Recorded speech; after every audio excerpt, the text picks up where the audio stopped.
میں ہوں ملک ظہیر بابر۔ آج کے اس ویڈیو بلاگ میں ہم اس بات کا جائزہ لینے کی کوشش کریں گے کہ کیا اسرائیل ایران پر حملہ کر سکتا ہے، کیا اسرائیل واقعتاً ایران پر حملہ کرنے کے حوالے سے سنجیدگی کے ساتھ تیاریوں میں مصروف ہے، اور اس کے بعد امریکہ کا رد عمل کیا ہوگا، مسلم دنیا کا رد عمل کیا ہوگا، اقوام متحدہ اس کو کس انداز میں دیکھے گی، اور دیگر جو عالمی برادری ہے وہ اس معاملے کو کس طرح سے اس سے نپٹے گی۔ اس معاملے کی اہمیت ناظرین کچھ یوں ہے کہ اسرائیلی فوج کے جو سربراہ ہے جنرل کوہاوی، انہوں نے تل ابیب میں یونیورسٹی میں خطاب کرتے ہوئے یہ انکشاف کیا ہے اور اس بات کی تصدیق کی ہے کہ اسرائیل ایران پر حملہ کرنے کے حوالے سے نئے منصوبوں پر عمل درآمد کر رہا ہے۔ جنرل کوہاوی نے اس بات پر بھی برملا اظہار کیا کہ جو صدر ٹرمپ نے 2015 کا معاہدہ تھا امریکہ اور ایران کے درمیان، جو انہوں نے اس کو رد کیا اور اس کے خاتمے کا اعلان کیا، وہ درست اقدام تھا۔ ناظرین، اسرائیلی فوج کے سربراہ کا یہ بیان دراصل امریکہ کے لیے ایک تنبیہ کی حیثیت سے دیکھا جا رہا ہے، اور نئی جو امریکی انتظامیہ ہے جو بائیڈن کو، وہ اس کو اسرائیلی فوج کے سربراہ نے پیغام دیا ہے کہ ایسا کوئی بھی اقدام، یعنی کہ اگر وہ پرانا معاہدہ اس کی توثیق اگر جو بائیڈن انتظامیہ کرتی ہے اور امریکہ اور ایران کے درمیان اس معاہدے پر دوبارہ سے عمل درآمد ہوگا، تو اسرائیل اس کو تسلیم نہیں کرے گا۔ یہ تاریخی طور پر ایسا بہت کم ہوا کہ جب کسی اسرائیل کے فوج کے سربراہ نے برملا طور پر اپنی رائے کا اظہار اس انداز میں کیا ہو کہ وہ کسی معاہدے کو تسلیم نہیں کرے گا، یا وہ ایران پر یا کسی دوسرے ملک پر حملے کے حوالے سے تیاری کر رہا ہے۔ ناظرین، جنرل کوہاوی نے یہ بھی کہا کہ اگر کوئی معاہدہ، یعنی ممکنہ معاہدہ، اسرائیل اس کو تسلیم نہیں کرے گا، مگر کوئی ممکنہ معاہدہ ہو جاتا ہے امریکہ اور ایران کے درمیان، دوبارہ اس کا احیا ہوتا ہے، تو اسرائیلی جو عزائم ہے اس میں کوئی کمی واقع نہیں ہوگی۔ ناظرین، دوسری طرف ان کا یہ بھی کہنا تھا کہ جب ہم یہ سمجھتے ہیں کہ ایران یورینیم کی افزودگی کے حوالے سے ایک بہت آگے تک بڑھ چکا ہے اور اس نے بہت بڑا ذخیرہ اپنے ہاں یورینیم کا کر لیا ہے، اور تہران یورینیم کو زیادہ بہتر اور معیاری انداز میں افزودہ کر رہا ہے اور جو سینٹریفیوز نصب کر رہا ہے، وہ یہ کہتے ہیں کہ کوئی بھی معاہدہ، بقول اسرائیلی فوج کے سربراہ کے، اگر کوئی معاہدہ دوبارہ سے امریکہ اور ایران کے درمیان ہوتا ہے تو اس کا مطلب یہ ہرگز نہیں لیا جائے گا کہ اسرائیل اپنے جو ایٹمی جو اسلحہ یا ایٹم بم حاصل کرنے کے حوالے سے جو اس کے عزائم ہیں اس میں کوئی فرق جو ہے وہ پڑ جاتا ہے۔ انہوں نے یہ بھی کہا ہے کہ جس تیزی کے ساتھ ایران یورینیم کی افزودگی کے حوالے سے کام کر رہا ہے، کوئی بھی پابندی، کوئی بھی اقدام وہ اس کو خاطر میں نہیں لائے گا اور وہ آگے بڑھتا رہے گا۔ ناظرین، یہ بات جنرل کوہاوی نے تسلیم کی ہے کہ جو جنگ کا فیصلہ ہے، یعنی ایران پر حملے کا جو فیصلہ ہے، اس کا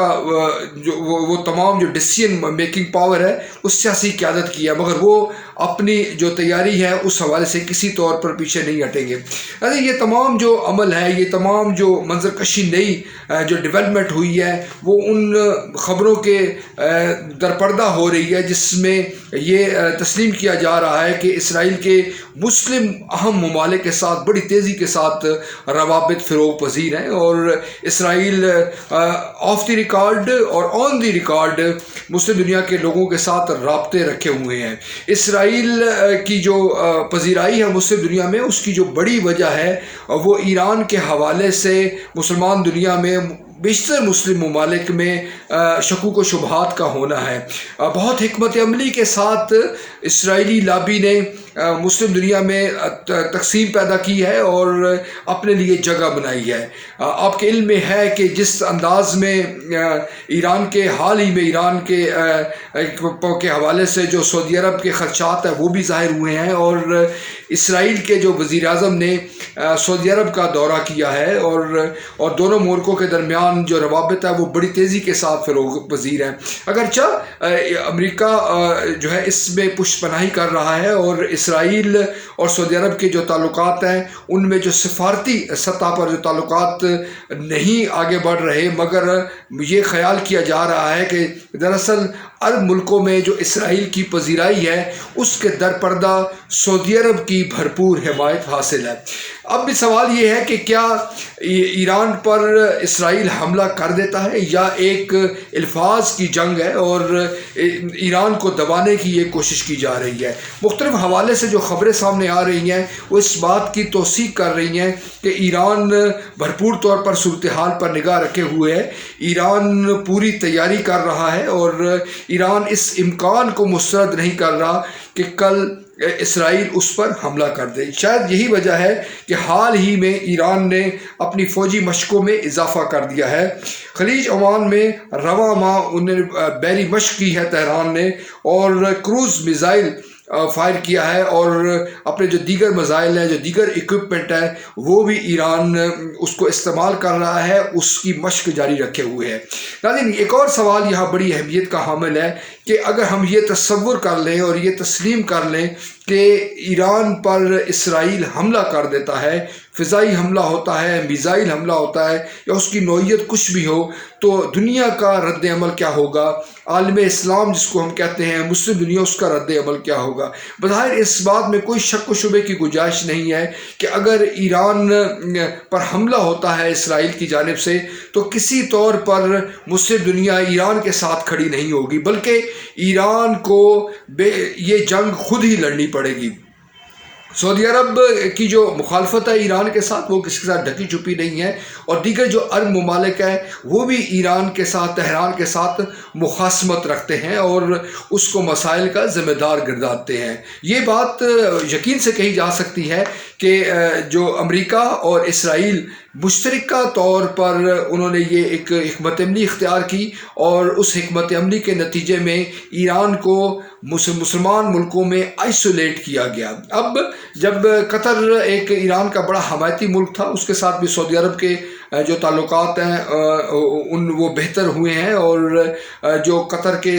جو فرما روا ہیں انہوں نے سعودی عرب کا دورہ بھی کیا ہے۔ کیا یہ سوچا جا سکتا ہے، اس پر غور کیا جا سکتا ہے کہ یہ کیا تیاری کسی بڑے کھیل کا، کسی بڑی جنگ کی جو حکمت عملی ہے، یہ یقیناً اس امکان کو مسترد نہیں کیا جا سکتا، مگر جو ایران کی جو قیادت ہے وہ اس وقت پورے عزم کے ساتھ ہمیں کھڑی نظر آتی ہے، اور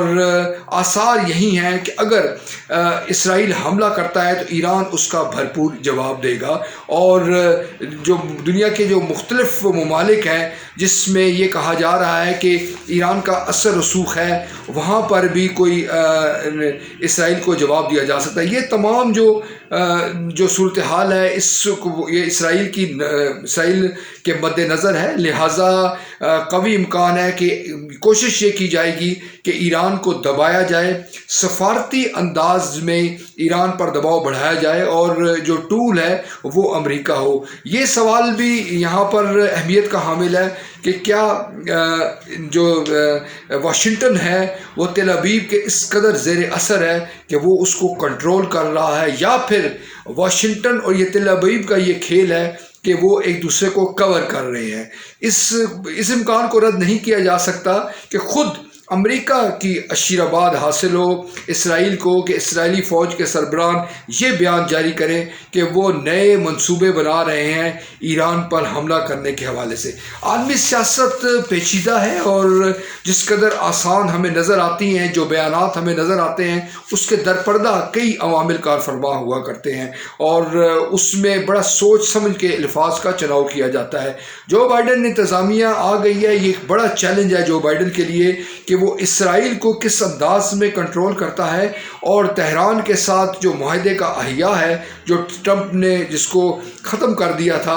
اس پر کیا عمل درآمد کرتا ہے، یا کوئی نیا معاہدہ ایسا ہوتا ہے تہران کے ساتھ جس کے نتیجے میں جنگ و جدل نہیں، پرامن انداز میں ایران کے جو ایٹمی پروگرام کا جو معاملہ ہے وہ حل ہوتا ہے۔ اس سوال کا جواب